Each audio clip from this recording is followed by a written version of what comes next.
on my feeling about preventative maintenance. I talked about it earlier, but that is the tool to keep trucks healthy. Preventative maintenance keeps the trucks healthy. I mean, if you want a good, healthy truck, preventative maintenance is the way to do it.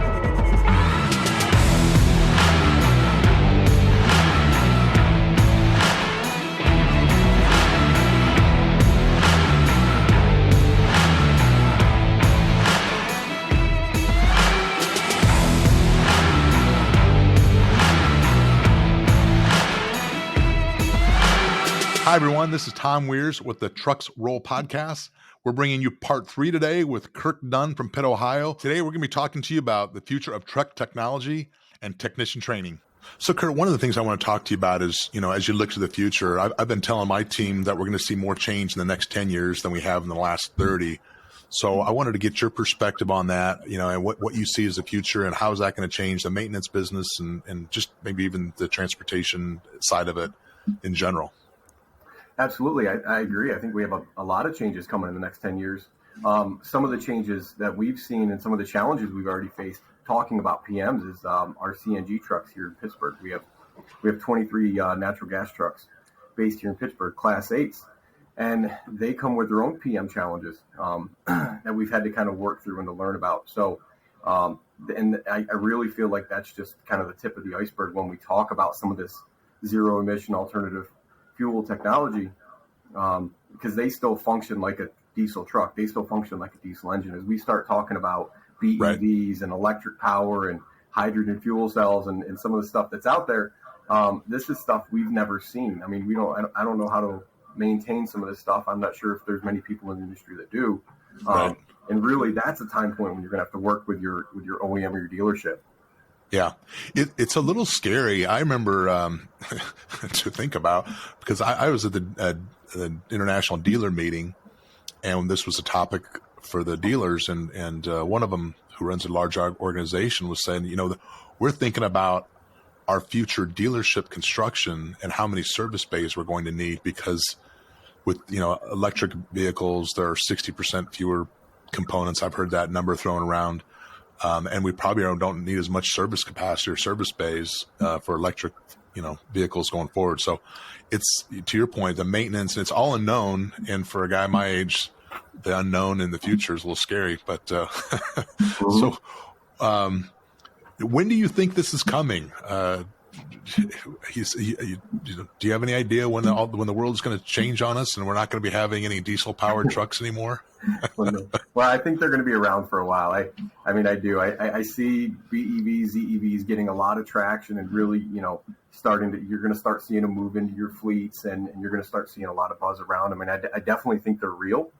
We've looked into some of the technology ourselves, and it's as a sustainable company, it means a lot.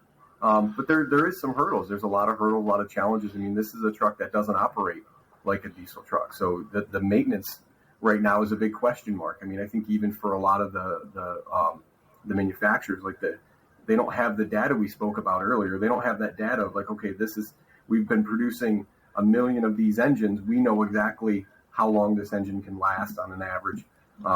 We don't know. I mean, I'm sure they have the information, but as far as, test trucks and trucks on the road, we're just diving into it. I mean, as an industry, but I think it's here. I think we're going to see it, and we're going to see a slow increase over the next 10, 15 years. I mean, I just don't know. I mean, it's going to depend on how quick the technology kind of reacts to the needs of the fleets and the customer, the consumer. Yeah, it's terribly interesting. It's going to be an interesting ride for the next several years. Somebody explained it, electric vehicles, as ketchup coming out of a bottle, that we're waiting and waiting and waiting and waiting, and then one day it's just going to plop out on, and they're going to be out on the street. But I mean, there's a whole infrastructure needed for all of this new equipment as well. I mean, electrification, you got to be able to have those, facilities with electric power and big investment for all that has to occur as well. Absolutely. So yeah, and then I'll talk about my position a little bit. I do take a lot of pride in it, in what we've been able to do, because we've created a program here that we're able to support the technicians. So we're our program, and it's kind of one of those things where we talk about it on our tech call. because every once in a while something will come up, and we work with all of our OEM support. I'm always talking to our OEM support. I think it's extremely important to be partners with your OEM support. I mean, they have that intel that you need. And I always joke with the guys with our shop mechanics, and I learn at the pace of 150 mechanics. I learn at the pace of 23 shops, because as everybody's seeing stuff, I'm that link in the middle and always communicating. So right. It's that cool little program that we've created, that information coming from one shop will come into this central hub of our tech advisors, and then it'll shoot out to all the shops. So we can process information kind of like a human computer. We can process this information and kick it back out to the rest of our technicians as we see something new, and our ability to pivot with that. We can pivot with this technology as we see stuff going. So yeah, and you said something at TMC. I think don't you do a lot of training on the job versus? I mean, did you not touch base on something like that, where a lot of training is actually while they're on the shop floor? Yep, we do.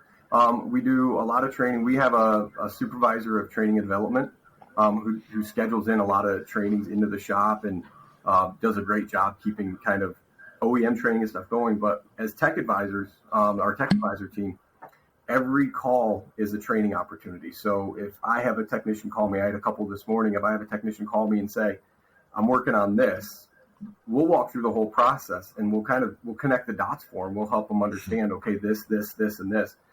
Sometimes we don't know, and we're learning as the technician's learning. But if it's something that we're doing, and we're walking through as a technician, we find out kind of where he kind of missed his step, and then we put him back on that step, and we kind of walk him through the rest of the process. And it's that live training as we're troubleshooting. The best experience for me, at least as a mechanic, was always right there when my hands are dirty. Yeah. Tell me what I'm doing that I've missed it. Right. Because man, I've missed a bunch of them. I wish I didn't, but I've missed a bunch of diags before. And that's when you learn. You're frustrated, you're mad, and then if you can have that somebody, and that's what we've done, we built that somebody in your ear that's saying, calm down, let's walk through this and let's find out where we went wrong. And then you get that, and then it's like, okay.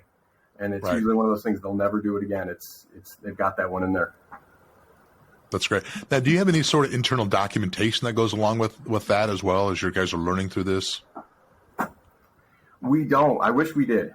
Okay. And we've tried it, but it was always one of those things, depending on how busy it is. There's only two technical advisors, and depending on how busy the day it is, it can feel pretty much like a call. Sure.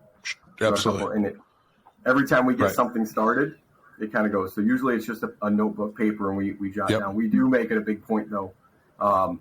Every call we get, we follow up with the next morning. So we just make sure we circle back around and make sure that what we did worked, and that the truck's back on the road. Yeah, that's great.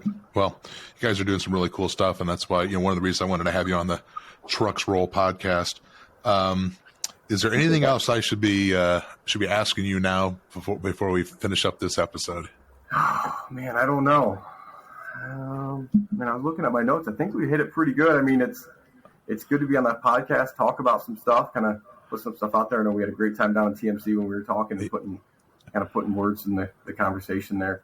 I mean, I really feel like the one thing I guess I should top it off with, on my feeling about preventative maintenance, I talked about it earlier, but that is the tool to keep trucks healthy. Yep. Preventative maintenance keeps the trucks healthy. I mean, if you want a good, healthy truck, preventative maintenance is the way to do it. I tell you, that is so true. And the professionals and people that are around it on a daily basis know how important it is. And, you just can't say it enough. For those that, as I said earlier in the podcast, that aren't dealing with trucks on a daily basis, they're busy doing a lot of other important things in their business. But man, if we can just get them to buy into the preventive maintenance schedule, I always talk about if you're on a quarterly PM cycle and you're late every 30 days. So instead of getting it done on July 1st, you wait till August 1st. And instead, at the end of 5 years, you're going to miss an entire year with a PM.